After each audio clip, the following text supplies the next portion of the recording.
Canal, la TF1 ou je ne sais où, parce que c'est... Et bientôt nous aurons le pouvoir. Voilà, en tout cas... Où il faudrait peut-être l'envoyer peut-être à l'UMP, parce que je pense qu'il aurait besoin un peu en ce moment de chanter. Voilà, ça va faire du bien. D'ailleurs, je tirerai tout à l'heure au sort le gagnant ou la gagnante de la tombola, et je me disais que ce tirage au sort, c'est peut-être ce qu'aurait dû faire aussi l'UMP, ça leur aurait peut-être épargné ce spectacle absolument affligeant pour le choix de leur nouveau président. Alors oui, je suis particulièrement heureux d'être ici au milieu de vous.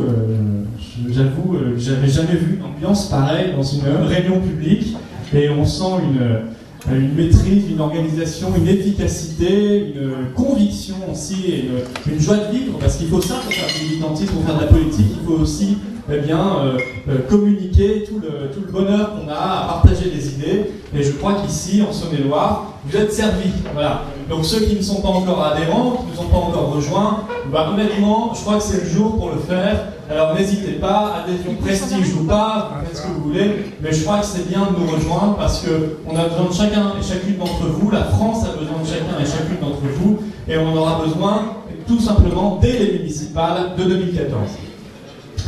Alors je ne vais pas commencer, je vais réserver ce qui est en train de se passer. Monsieur Hollande peut faire toutes les bêtises qu'il veut.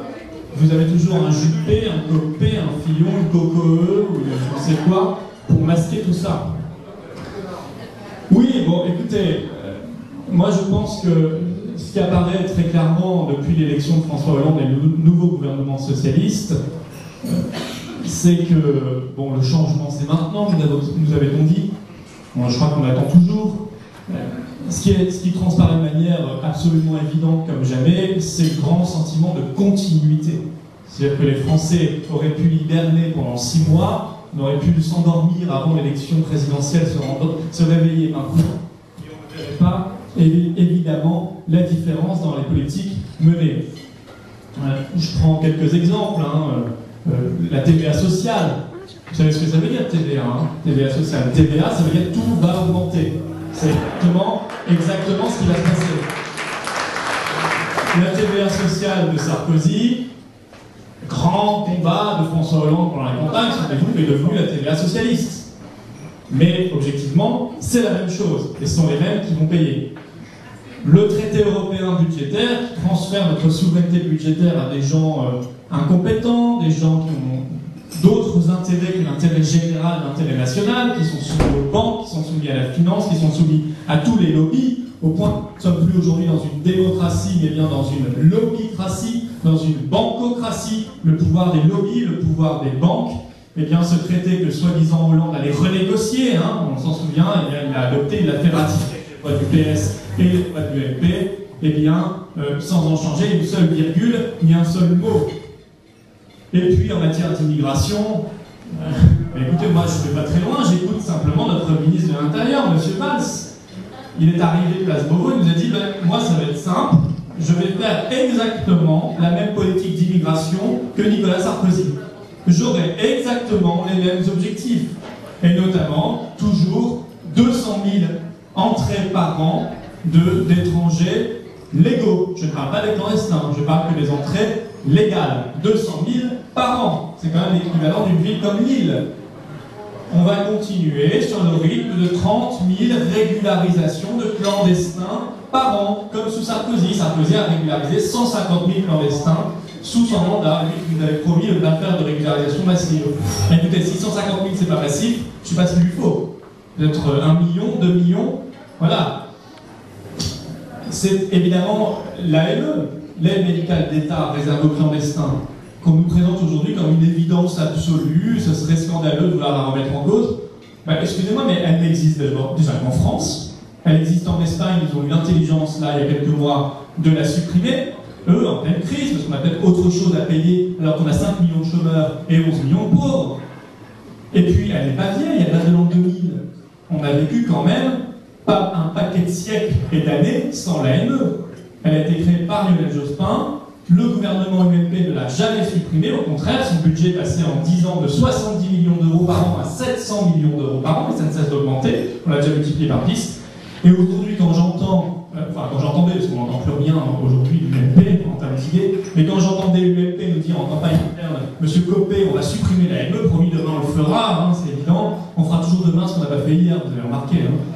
Et bien, oui, enfin, sauf que nos députés ont proposé par voie d'amendement sa suppression en juillet dernier à l'Assemblée nationale, et devinez ce qu'a fait Monsieur Copé, devinez ce qu'ont fait ses amis de l'UMP, ils ont voté contre la suppression de la ME. En juillet dernier, là, en juillet 2012. Donc évidemment, il y a un gros problème d'insincérité et de mensonge vis-à-vis des Français. Alors oui, cette politique, bon, globalement, est toujours la même. Pourquoi? Parce que le gouvernement qu'on a et le président de la République, soi-disant, qu'on aurait à l'Élysée, ne sont plus des gouvernements et ne sont plus des véritables présidents de la République et chefs de l'État. Ce sont des gouverneurs de la province France. Ce sont des chefs de gouvernement techniques, voilà, qui sont là pour appliquer une feuille de route, dérouler une feuille de route qui, le grand malheur, n'a pas été écrite par le peuple français, comme ça devrait être le cas en démocratie, mais a été écrite par d'autres, a été écrite par le Fonds monétaire international, le FMI, a été écrite par l'Union européenne, a été écrite par Mme Merkel et l'Allemagne. Moi, j'en veux pas à Mme Merkel, elle défend les intérêts de l'Allemagne. C'est son devoir et son droit le plus absolu, et elle le fait plutôt bien. J'en veux au gouvernement français, UMP ou PS, qui systématiquement se soumettent aux desiderata de l'Allemagne et de Mme Merkel. Il est là le drame. C'est que normalement les responsables politiques sont censés défendre l'intérêt général français. Alors évidemment, comme ils n'ont plus la liberté, ils n'ont plus voulu avoir cette liberté du fait de l'Union européenne, du fait de toutes les contraintes qui se sont imposées eux-mêmes, du fait de la souveraineté de la France qu'ils ont transférée à d'autres, eh bien ces gouvernements ne font que dérouler une feuille de route, un programme qui a été écrit par d'autres. Alors quel est le chemin sur lequel ils nous mènent? Bien écoutez, Nicolas Sarkozy vous avez donné un indice pendant sa campagne présidentielle, vous vous souvenez, son affiche de campagne, il y avait la mer derrière, vous vous souvenez de son... Et la mer, c'était la mer Égée. Voilà, il avait été révélé que c'était la mer grecque, la mer Égée. C'est ça l'horizon qu'il nous dessine, c'est-à-dire qu'on refuse de changer radicalement de modèle, on refuse de stopper l'immigration, on refuse de faire les vrais changements nécessaires à la politique de la France, le protectionnisme, le patriotisme économique, la priorité nationale pour les Français, parce qu'il n'y a pas de raison que les Français passent toujours en dernier dans leur propre pays. Eh bien, le chemin naturel, c'est celui que connaissent aujourd'hui l'Espagne, l'Italie, le Portugal, l'Irlande, la Grèce. Et si on ne réforme pas radicalement cette politique, il est évident qu'on ira sur le même chemin. Alors que fait le gouvernement pour essayer de masquer ses échecs? Il essaie de divertir les Français, de les divertir bien tristement. Alors vous le connaissez bien ici, et pour cause, M. Montebourg. Monsieur Montebourg, lui, vous souvenez-vous, c'était le chantre de la démondialisation, il devait faire le protectionnisme, il devait tout nous faire pendant la campagne interne du Parti Socialiste. Il est aujourd'hui ministre du redressement productif. Il est souvent dans les médias. Ce qu'il a oublié de nous dire, c'est qu'il n'était pas le ministre du redressement productif de la France, mais le ministre du redressement productif du Maroc, le ministre du redressement productif de la Chine, le ministre du redressement productif de la Turquie, parce qu'il est d'abord et avant tout le ministre de la désindustrialisation, le ministre du chômage, le ministre de la fuite des industries, le ministre des délocalisations, pour une raison simple, c'est qu'il ne remet absolument en cause absolument aucun dogme. Il nous a dit il y a quelques mois, on importe des voitures coréennes de Corée du Sud de manière totalement déloyale, parce que nous, quand on les importe, il n'y a pas de droit de douane, vous rentrez comme vous voulez, les frontières sont grandes ouvertes, comme pour l'immigration, c'est la même chose pour l'économie. Par contre, nous, quand on veut leur vendre des voitures françaises, vous avez des sacrés droits de douane en Corée du Sud. Vous avez 40, 45, 50% de taxes, parce qu'eux, ils protègent leur industrie nationale. Alors il a dit, on va peut-être demander à l'Union européenne de faire une enquête. 3 semaines après, le commissaire européen en charge de ces questions lui répondait de manière extrêmement sèche, circuler, il n'y a rien à voir, il n'y a absolument aucun problème, il n'est même pas question de débuter la moindre enquête sur les voitures coréennes. Voilà ce que c'est aujourd'hui la réalité de cette politique. C'est une politique de spectacle médiatique, c'est une politique de... Vous savez, j'ai appelé ça le pipeau magique. On souffle dans un pipeau, on fait croire aux Français qu'on va tout changer, mais ça n'est que du vent. Ce ne sont que des notes de musique. Et M. Montebourg, eh bien, il est là pour essayer d'amuser un peu la galerie. Sachant que bon, c'est déboires conjugaux, la boulevard qui a annoncé par un texto à l'AFP que quittait M. Montebourg. Bon, pas de chance, c'était le même jour que l'UMP, donc ça a été largement caché. Mais c'est peut-être ça, c'est plus intéressant finalement chez M. Montebourg. Le reste c'est un spectacle bien triste. Ah, il y a d'autres qui sont là au gouvernement pour amuser un peu la galerie. Je pense à Najat Vallaud-Belkacem. Vous la connaissez, hein? Najat Vallaud-Belkacem, alors elle sait ce qu'elle veut faire. Elle ne trouve pas autre chose à faire que de donner, et je vous assure que c'est vrai, elle a mis en place des cours de lutte contre le sexisme pour les ministres. Donc vous avez M. Fabius, M. Montebourg, d'autres qui doivent assister dans une pièce où on leur projette un PowerPoint, ou je ne sais quoi, un exposé au tableau, on leur explique, bah, attention, il ne faut pas dire ça, il ne faut pas être sexiste, il faut être tout gentil, évidemment. Mais voilà ce que c'est aujourd'hui le rôle de Najat Vallaud-Belkacem. Ah si, elle a une autre formidable idée. Elle nous a dit qu'il faut réformer les manuels scolaires. Il faut réformer les manuels scolaires parce qu'aujourd'hui, on ne sait pas si les grands hommes de France, si les grands écrivains, si les héros de l'histoire de France étaient LGBT ou hétérosexuels. Est-ce qu'ils ne seraient pas LGBT? Vous savez, c'est la grande mode, hein, lesbien, gay, trans. Il serait bien de le mettre dans les manuels scolaires. Donc son but aujourd'hui, elle a créé une mission pour ça, on va réformer les manuels scolaires. Peut-être que Vercingétorix deviendra Vercingétorix, donc l'histoire nous l'apprendra.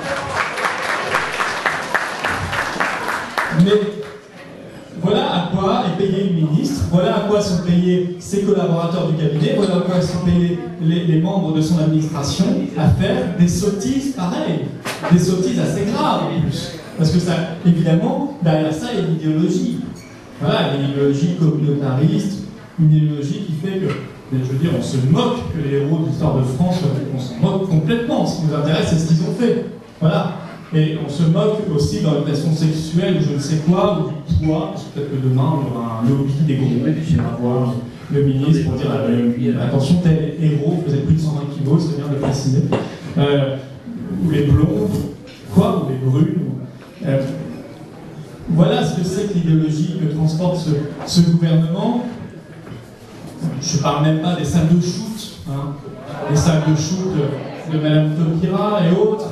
Vous savez, on dit c'est le Parti Socialiste, mais je rappelle qu'à l'époque, cette idée était portée par la ministre de la Santé, Mme Bachelot, UMP, qui était pour les salles de shoot. Et qu'aujourd'hui, M. Juppé à Bordeaux a dit « moi je veux les salles de shoot à Bordeaux ». Et M. Gaudin, le maire UMP de Marseille, a dit « moi je veux des salles de shoot à Marseille ».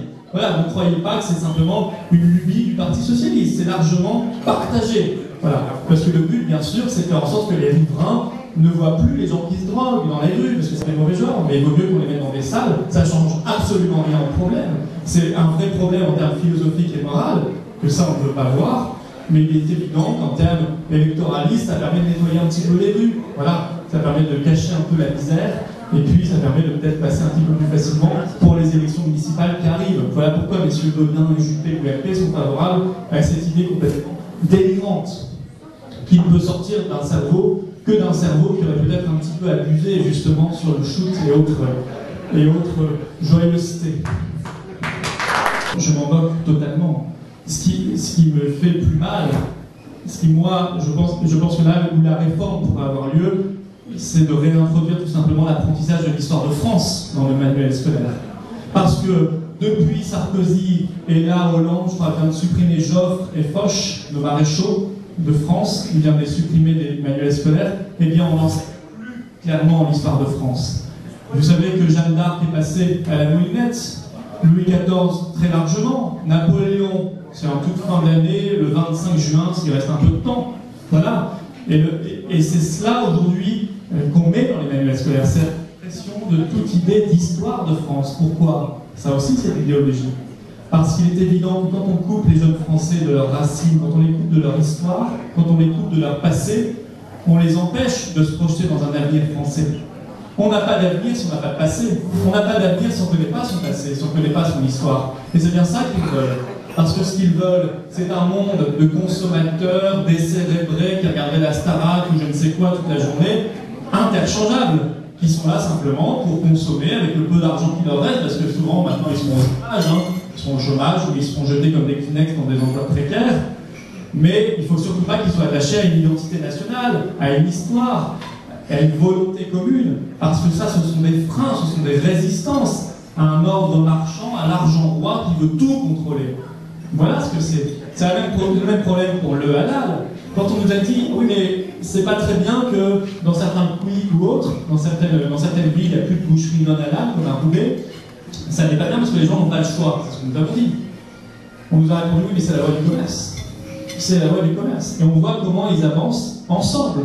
Comment l'islam radical, l'islamisme et le mondialisme, c'est-à-dire le pouvoir de l'argent roi, l'argent qui dépasse tout, tout est acheté, tout est à vendre, il n'y a plus rien qui est hors commerce, hors marché, et bien on voit comment ces deux idéologies avancent main dans la main, et comment elles se font la courte échelle.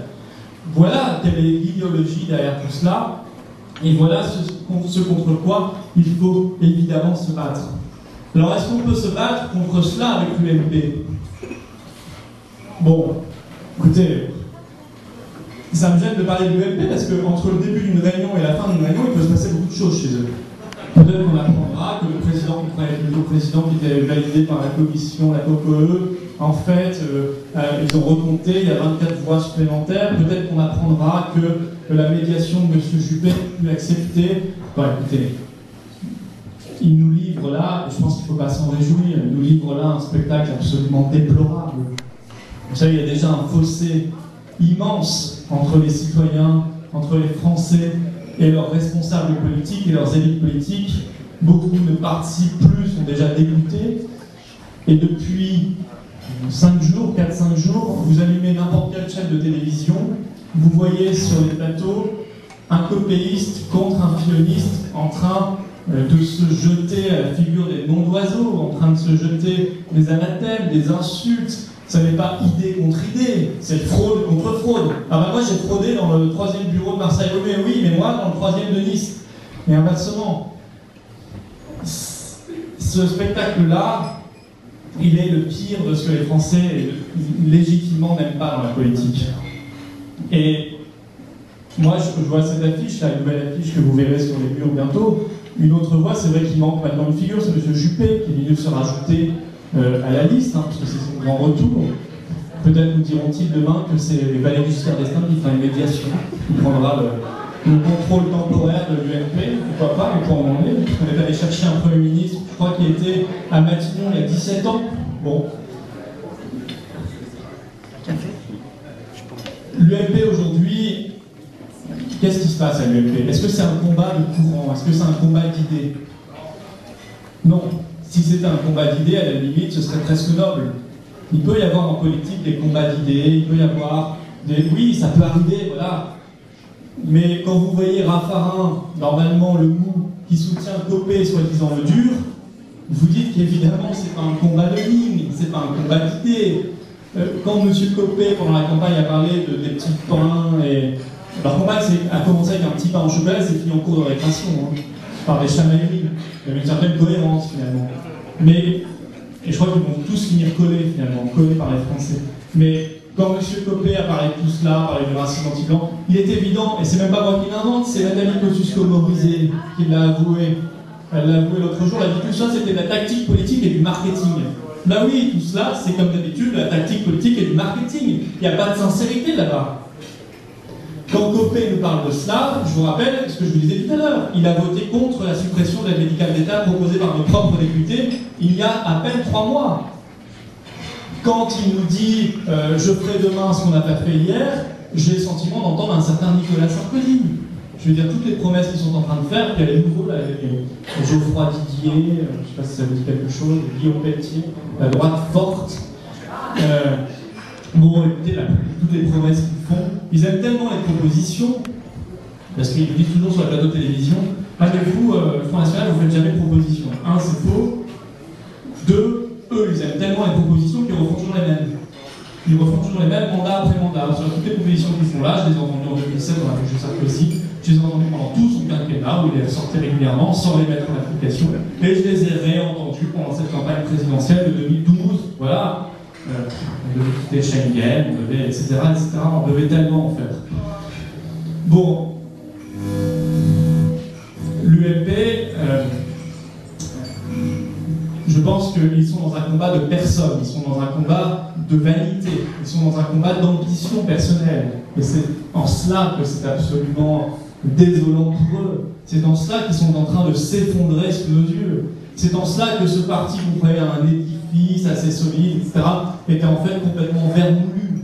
Il était vermoulu par leur haine, il était vermoulu par le choc de leurs ambitions personnelles. Et aujourd'hui, vous remarquerez que sur les plateaux de télévision, copéistes contre fillonistes, en attendant les jupéistes, eh bien, ils mettent plus de conviction à se battre aujourd'hui parce que c'est leur poste qui est en jeu, c'est leur futur poste qui est en jeu, qu'ils n'en mettaient hier pour défendre leurs idées. Parce que les idées, c'est complètement accessoire dans ce genre de parti. Ce sont des syndicats électoraux. Ne nous y trompons pas, on n'est pas dans le même type de parti. Ici, on est là pour défendre nos idées. Ici, je pense que ceux qui s'engagent aujourd'hui au Front National, ils ne le font pas nécessairement pour des postes. C'est bien d'être élu, il faut qu'on soit élu, évidemment, et les ambitions sont légitimes, parce que sinon on ne changera rien. Mais on vient d'abord et avant tout sur des idées, je crois que tout le monde nous le reconnaîtra. Et là-bas, c'est pas le cas. Bah, écoutez, là-bas, ceux qui, pour s'engager aujourd'hui à l'UMP, vous n'allez pas me faire croire que c'est pour défendre des idées. Quelles idées? C'est quoi leurs idées? C'est quoi les idées de Nicolas Sarkozy? C'est quoi la différence par rapport à ce que fait François Hollande? Ils voulaient la TVA sociale, ils l'ont. Ils voulaient le traité européen, ils l'ont. Ils voulaient l'immigration à 200 000 par an, bah, ils l'ont. Bah, ils vont être contents. Voilà, bah, si l'UMP disparaît demain, parce que peut-être que ça disparaîtra, eh bien, à quoi ça sert? Ça changera rien. Qu'est-ce que ça changera au débat politique? Rien. On a déjà deux partis qui disent la même chose, UMP et PS, il y en a un troisième qui s'annonce l'UDI, qui dira la même chose. Bah écoutez, il y en a un de trop au moins. Il y en a au moins un trop. Bah si y en a un de moins, c'est plutôt bien, ça fera une tarification. Comme ça, les gens arrêteront de se faire berner par ce genre de parti qui ne change jamais rien, qui ne change absolument rien, qui ne font que des mots et des discours, et qui sont capables que de cela. Voilà ce que c'est que la réalité aujourd'hui de ces partis. Alors oui, je vois monsieur on parle de Nicolas Sarkozy qui pourrait revenir. Vous avez la COCOE, qui est devenue célèbre, la loi de COCOE, je sais pas. La COCOE, qui est devenue célèbre, qui aujourd'hui est remplacée par la Commission nationale des recours, la CONARE. Bon, c'est pas moi qui l'invente, c'est comme ça. C'est la CONARE, alors qui est dirigée par monsieur Paternotte, Yannick Paternotte, qui était le 9 novembre dernier devant le tribunal correctionnel pour abus de faiblesse sur une vieille dame de 92 ans. Voilà qui dirige la Commission nationale des recours de l'UMP. Voilà qui est le grand arbitre aujourd'hui pour choisir le nouveau président de l'UMP. Et puis vous avez le troisième larron, Sarkozy, Paternotte, l'illustre Paternotte, et vous avez Juppé. Juppé, le repris de justice. Ah bah ces trois-là, ils vont en avoir des choses à se dire. Je pense qu'ils ont des histoires de juges à se raconter. Parce que vous en avez un qui était devant le juge hier, vous en avez un autre qui était le 9 novembre, et puis vous avez Juppé qui lui connaît très bien la justice, pour l'avoir fréquenté de très près. Voilà ce que c'est aussi le triste spectacle de ce parti. Alors moi, que ce soit l'un, l'autre, ou le troisième, ou le quatrième, ou peut-être qu'on nous en sortira un cinquième du chapeau, je me rends compte simplement que dans nos affiches, on a oublié Juppé, voilà, on aurait pu le rajouter, puisque maintenant il fait partie du lot. Tout cela n'a objectivement aucune importance. Moi, ce que je constate simplement, c'est que depuis des mois, eh bien, nous avons une dynamique qui s'est mise en place. Ce qui a permis à Marine de faire un score historique pour nous à la présidentielle. Ce qui nous a permis déjà, malgré ce mode de scrutin absolument immonde, absolument inique, d'avoir 2 députés.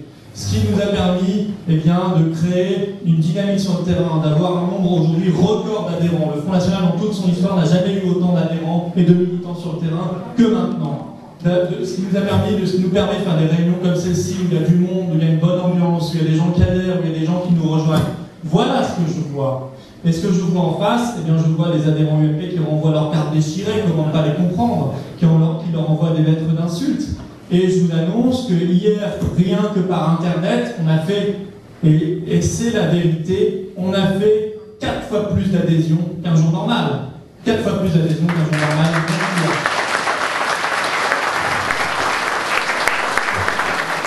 Et la veille, on avait fait 3 fois plus d'adhésion. Voilà, et ça continue, et ça continue, et ça continue. Ça, c'est par Internet, et nos fédérations partout en France nous font remonter que ça vient toquer à la porte, que ça vient en masse. Voilà, parce que les gens, ils en ont jusque-là de ces petits spectacles politiciens, de tout petits politiciens qui vont se chamailler sur BFM TV ou iTélé ou LCP ou je ne sais quoi, et qu'ils attendent des vrais responsables politiques. Franchement, la situation est tellement grave que nous infliger ce spectacle, nous infliger les de bord et les Benoît apparus et je ne sais quoi qui se chamaillent sur les plateaux, c'est juste indécent. Voilà, c'est juste indécent, c'est juste un manque de respect vis-à-vis de tous ces Français qui souffrent.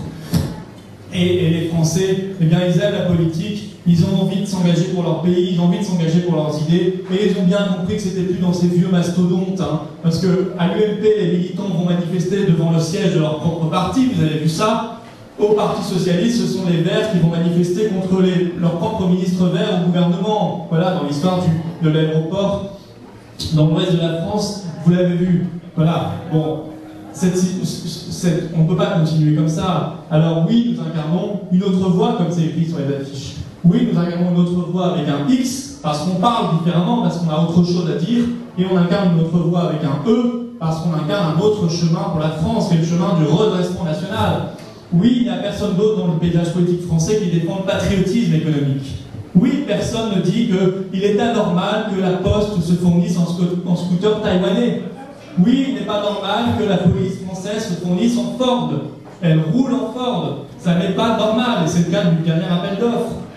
Oui, il n'est pas normal que nos propres soldats soient habillés, soient chaussés par des fabricants qui sont installés en Tunisie, au Maroc ou en Turquie, parce que c'est le cas aujourd'hui en France. Oui, nous proposons une grande loi achetons français pour obliger l'État, les collectivités, les administrations, l'armée, etc. à acheter français, à acheter produits en France. C'est ça le vrai Made in France. Oui, il faut mettre en place des protections intelligentes à nos frontières, parce que moi je veux bien qu'on parle de compétitivité, mais il va falloir qu'on m'explique comment on sera compétitif par rapport à des pays qui payent 50, 100, 150 ou 200 euros leurs ouvriers. Il va falloir qu'on m'explique comment on sera compétitif par rapport à des pays comme la Chine ou le Bangladesh, parce que la Chine c'est déjà devenu trop cher. Alors maintenant on va au Bangladesh, puis ensuite on ira peut-être en Afrique noire, qui font travailler leurs enfants, qui n'ont aucun jour de repos dans la semaine. Comment on fera pour être compétitif par rapport à ces pays-là? On fera juste de l'innovation. Mais croyez-vous qu'ils soient plus bêtes que nous? Croyez-vous qu'ils ne nous rattraperont pas très vite? Mais ils l'ont déjà fait. Surtout quand on leur vend des appareils comme les Airbus avec la technologie, parce que c'est ce qu'on fait. Quand on leur vend des produits, on leur donne en même temps le mode d'emploi. Ben oui, et après ils nous copient, et ils nous rattrapent et ils nous dépassent. Donc ça n'est pas suffisant. Il faut faire comme les autres nations dans le monde. Ce qu'on ne fait pas en Europe et ce qu'on fait ailleurs dans le monde, c'est-à-dire qu'on se protège. Ça ne veut pas dire les miradors, ça veut dire qu'on se protège, qu'on maîtrise nos frontières, qu'on fait du protectionnisme intelligent, ciblé, et ça, personne ne le défend. Personne ne dit qu'il y a des dogmes intouchables comme celui de l'euro qui nous coûte terriblement cher. On n'arrête pas de faire des chèques et des chèques pour la Grèce, pour demain l'Espagne, pour l'Italie, déjà hier pour le Portugal, pour l'Italie, pour l'Irlande, et on nous annonce demain un nouveau chèque encore pour la Grèce. Mais écoutez, pourquoi faire? Pourquoi faire? Ces pays-là ne s'en sortent pas mieux. Nous, ça nous plombe notre dette. Nous, ça nous fait perdre justement ce triple A. Et ça sert à quoi? Absolument à rien. Oui, ce sont les banques qui se gavent. Ah oui, les banques, elles se gavent. Je disais bancocratie tout à l'heure. Oui, c'est bingo pour les banques, pour le coup. C'est-à-dire qu'elles récupèrent absolument l'argent qu'elles prêtent aux États avec des taux d'intérêt absolument énormes. Et qui propose de maîtriser les frontières pour l'immigration? Qui aujourd'hui veut lutter contre l'islam radical? Qui veut lutter contre le communautarisme? Qui a parlé du halal? Qui a parlé des prières de rue? Est-ce que ce sont les autres? Est-ce que c'est Copé, Juppé, Fillon, Hollande, Hérault et les autres? Absolument non. Jamais. Quand on en a parlé, quand Marine en a parlé, on a d'abord commencé par se faire insulter, souvenez-vous, sur les prières de rue, il fallait pas en parler, c'était interdit. Sur le halal, les gestes, on n'entendait pas, même l'UMP, hein. Et puis, ils ont fait des sondages, ils se sont rendus compte que les Français étaient très majoritairement d'accord avec nous et étaient choqués par cela. Alors, ils essaient de changer un petit peu leur discours, mais ce sont, encore une fois, que des mots, que des mots, que des mots, que des mots. Alors oui, quand on dit qu'on est le centre de gravité de la vie politique française, pour le coup, ce n'est pas un mot, ce n'est pas une expression, ce n'est pas un slogan, c'est la réalité. Et c'est bien cela que sentent les Français sur le terrain. C'est bien pour cela qu'ils viennent en masse chez nous. C'est bien pour cela qu'on est devenu le premier parti de la jeunesse française. C'est quand même un événement considérable. Marine est arrivée en tête chez les jeunes de France. Est-ce que c'est pas un signe d'espoir, ça? Si, bien sûr, c'est un signe d'espérance. Pour ceux qui étaient dans nos meetings de campagne présidentielle, pour ceux qui ont participé, qui ont assisté au formidable meeting du Zénith de Paris au mois d'avril, et vous étiez, je pense, nombreux à y être, eh bien vous avez vu, il y avait peut-être 40-50% de jeunes, et ça c'est un signe formidable d'espérance. Alors oui, il va falloir continuer, il va falloir s'implanter, il va falloir travailler, il va falloir aller voir chacun et chacune d'entre nous à côté. Vous allez tous aller voir vos voisins, vos voisines, vos collègues, vos amis, votre famille. Vous allez leur dire, maintenant on n'a plus le temps d'attendre. Hein. Vous avez vu le spectacle de Guignol, moi je pense que le théâtre de Guignol devrait demander des droits d'auteur. Qu'est-ce qui se passe? Ah, au passage, moi j'avais dit dès le soir même sur un, je ne sais pas si vous avez vu, sur un duplex, j'avais dit on est entre le théâtre de Guignol et Dallas. Bon, le théâtre de Guignol, je vous dis ce que j'en pensais. Dallas, j'ai appris qu'aujourd'hui JR était mort. Peut-être parce qu'il a considéré que son univers impitoyable était déjà dépassé par un autre univers encore plus impitoyable. Voilà, celui de ces gens-là, celui de l'UMP. Bon, écoutez, voilà, il ne faut plus attendre. On ne peut plus attendre, on n'attend plus aujourd'hui. On y va, on se bat, on s'engage au municipal, on va sur les listes, on y va à fond, on ne prend aucun risque. Vous avez vu comment vous êtes reçus maintenant quand vous tractez sur le terrain. Il n'y a plus de mauvais accueil. Au contraire, les gens ils viennent vous tirer les tracts des mains quasiment. Voilà, c'est ça qui se passe. Alors, il faut supprimer toutes les peurs, tout ce qu'on peut avoir, comme tout se passe infiniment mieux qu'on le croit quand on s'engage.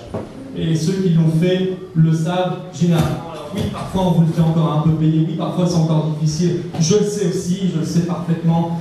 Mais globalement, est-ce que ce qu'on gagne à s'engager n'est pas largement supérieur à ce qu'on peut perdre très provisoirement? Moi je crois que si. Je crois que ce qu'on gagne, le devoir qu'on a presque de s'engager aujourd'hui, dans la seule force nationale, patriote, qui veut protéger le peuple français, qui ose dire qu'elle se bat pour l'amour de la patrie, parce qu'on considère que le mot patrie n'est pas un mot ringard, c'est un mot d'avenir au contraire, eh bien c'est nous. Alors allons-y, n'ayons plus peur, engageons-nous, adhérons, faites adhérer, engagez-vous pour les municipales.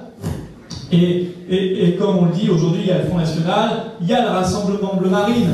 Le Rassemblement Bleu Marine, pour tous, pour les chauds, pour les froids, pour les tièdes, pour les glacés, pour les bouillants, pour les brûlants, j'ai pas dit pour les givrés, mais en tout cas pour tous ceux qui sont là, peu importe, on s'en moque, ils ont tous la France au cœur, alors on y va, on se bat, et puis je vous fais confiance, et j'ai presque envie de finir, vous voyez, quand je vois cette salle, j'ai envie qu'on finisse par une belle Marseillaise. Voilà, je le fais rarement, mais je crois que c'est quelque chose qu'on peut faire aujourd'hui.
International ou du domaine beaucoup plus économique et social et dramatique que les Français subissent tous les jours de plein fouet. Je dirais peut-être un mot à la fin sur le mariage pour tous et sur la manifestation qui a lieu aujourd'hui, puisque c'est de concurrence malsaine entre manifestations Ça permet aux journaux télévisés de meubler un peu leur quotidien. C'était hier. Non, non, c'est aujourd'hui à Paris et tout le monde en parle. Si tu regardais la télévision, tu saurais. Pas... Donc, ceci étant dit, monsieur le président de groupe, sur la question du Mali, évidemment, on peut voir toutes les contradictions de la politique étrangère française. On part guerroyer pour déloger M. Kadhafi de la Libye en parachutant des armes qui aujourd'hui sont tournées contre nos soldats au Mali et qui sont d'ailleurs tournées contre les Maliens eux-mêmes. Ce terrorisme dont le président Hollande ne veut pas dire son nom, il porte bien un nom, c'est le terrorisme islamique, c'est-à-dire une dérive ou une partie de la religion de l'islam qui est en train de s'installer non seulement aux portes de l'Europe, c'est-à-dire au-delà de la Méditerranée, dans beaucoup de pays, islam radical. Vous avez vu ce matin en Égypte les dizaines de morts et la tournure que prennent les événements dans ce grand pays, cet important pays. Vous avez vu que, bon, la Syrie, on en parle moins, mais ça continue.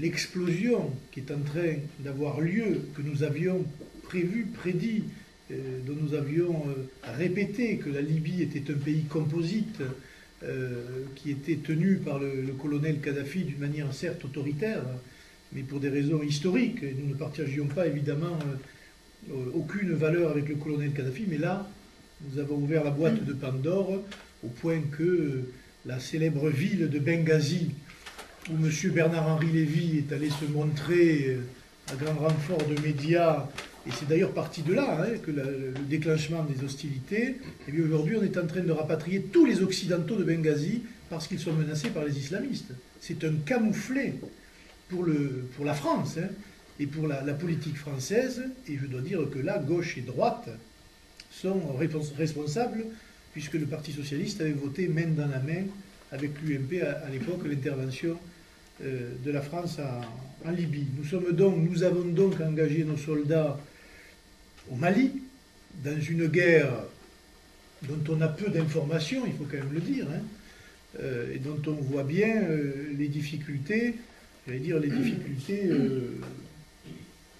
techniques, puisque la France, il faut quand même s'en rendre compte, n'est pas capable d'acheminer seule 2000 soldats sur un théâtre d'opération à quelques milliers de kilomètres de la France. On est obligé de demander aux Danois, aux Allemands, aux Américains. J'ai vu que ce matin, les Américains, enfin, ont consenti à ravitailler nos avions en vol, ce qu'ils ne voulaient pas faire jusqu'à présent. Et si vous lisez attentivement la presse sur ce sujet-là, mieux que cela, ils vont nous faire payer le transport. C'est la première fois, ce qui crée d'ailleurs un incident diplomatique, puisque les États-Unis ont décidé de faire payer désormais, comme si on louait des camions ou des estafettes, eux, ils vont louer leurs avions à l'armée française pour une guerre qui coûte déjà très cher, et dans le but, évidemment, d'écarter les islamistes du pouvoir au Mali. Nous soutenons cette guerre, mais nous aimerions aussi que le gouvernement se préoccupe d'écarter l'islamisme chez nous, dans certains de nos quartiers, dans certaines de nos villes, de contester un certain nombre de revendications communautaristes qui désormais se font jour d'une manière publique, médiatique. Et je regardais, vous lirez attentivement un article qui est sorti hier dans Le Point, sur les aumôniers et les imams recrutés par l'État français pour intervenir dans l'armée, dans les prisons et dans un certain nombre de services publics avec des choses, moi, qui me paraissent absolument énormes. La première, elle est concernant l'armée. On apprend dans cet article qu'on a embauché des imams pour réconforter les soldats français donc de confession musulmane qui se battaient en Afghanistan. Parce qu'apparemment, il y a des problèmes. Donc on est obligé de recruter des chefs religieux qui, en quelque sorte, servent pas de psychologues, mais de soutien psychologique à des combattants qui ont du mal à combattre d'autres soldats d'une même religion, en quelque sorte. Ce que je trouve, moi, non seulement aberrant, mais gravissime. Hein. C'est la première fois que je lis un article pareil, hein. C'était hier. Et la deuxième chose, c'est dans les prisons, puisqu'on apprend que, je crois, 50% des prisonniers font le ramadan. J'en conclus donc, il ne faut pas s'appeler Éric Zemmour pour cela, que 50% des gens qui peuplent nos prisons sont des musulmans. Ce n'est pas de la discrimination, c'est une constatation, hein, que nous faisons, et nous tirons le signal d'alarme, ce que nous faisons et ce que nous avons fait depuis longtemps, en disant stop. Alors évidemment, nous sommes d'un côté vilipendés et mis au banc de la nation par les politiques, les bonnes consciences, les associations antiracistes et autres, mais nous sommes assez réconfortés, puisque hier nous avons vu que dans une opinion, une grande opinion, une enquête d'opinion de l'Ipsos pour Le Monde et d'autres journaux, 74% des Français pensent que l'islam est une religion intolérante et qu'elle pose des problèmes d'assimilation à la nation française. 68% des Français ne croient plus aux hommes politiques. 70% des Français considèrent que la France est en déclin. Il y a donc là une prise de conscience manifeste et salutaire de ce qui frappe aujourd'hui les esprits français, ce qui frappe la France, et évidemment, nous nous réjouissons que les Français ouvrent enfin les yeux.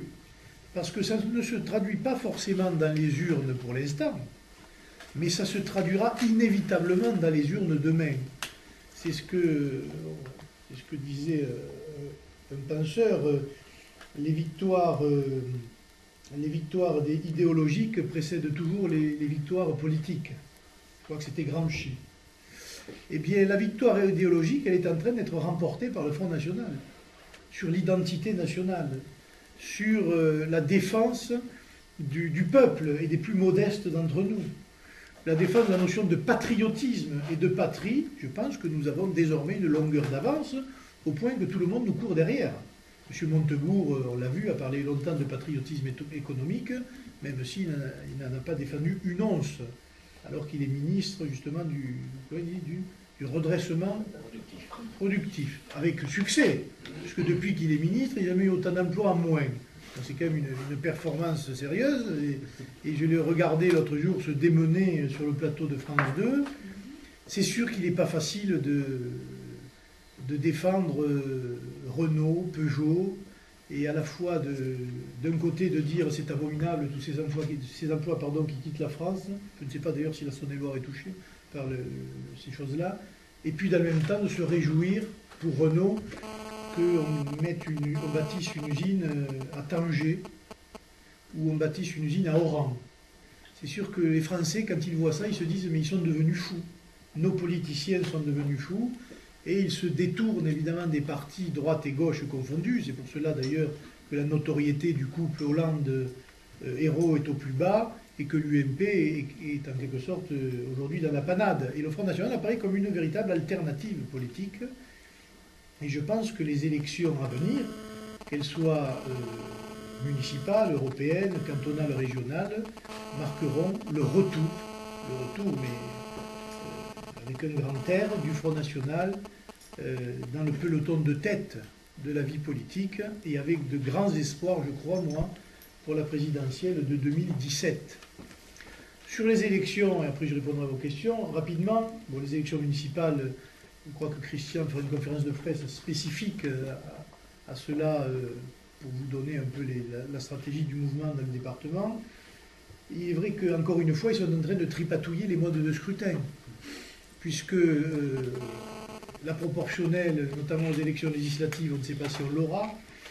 Ils sont en train de parler, je pense ils vont abandonner les circonscriptions européennes, régionales européennes, pour revenir à la liste nationale. Je crois que François Hollande y est favorable.